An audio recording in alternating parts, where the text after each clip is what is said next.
L'homme a jeté les billets de banque dans une tasse de thé, ne les récupérant que lorsqu'ils étaient complètement trempés. Il déplie alors le billet. Les billets neufs et craquants se sont alors transformés en monnaie vieillie. Ils ont donc jeté tous les billets dans le thé. Ils les ont ensuite suspendus à une corde à linge. Puis ils les ont séchés un par un à l'aide d'un sèche-cheveux. Parce que les billets qu'ils avaient entre les mains étaient tous des faux billets fraîchement fabriqués. Par rapport aux billets neufs, les billets anciens sont moins susceptibles d'attirer l'attention. Afin de vérifier la qualité des faux billets, ils se sont rendus dans un magasin. Jacques a remis les faux billets, mais il ne s'attendait pas à ce que le propriétaire s'arrête juste après avoir reçu l'argent. À ce moment-là, Jacques était complètement paniqué.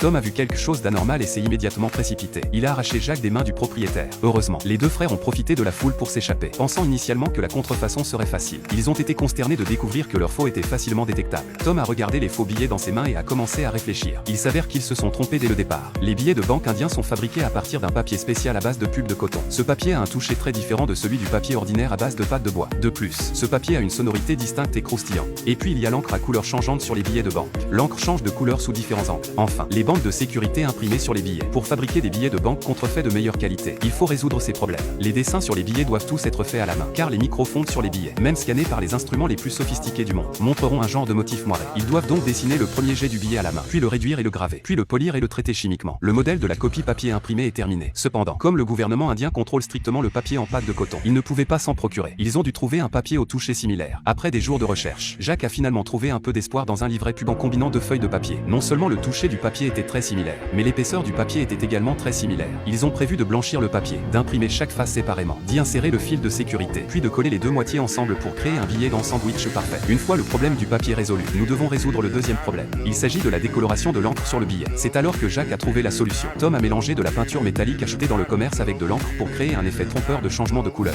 Il a ensuite appliqué une couche de vernis sur les billets pour que le billet devienne croustillant. Et puis, bien sûr, la touche finale.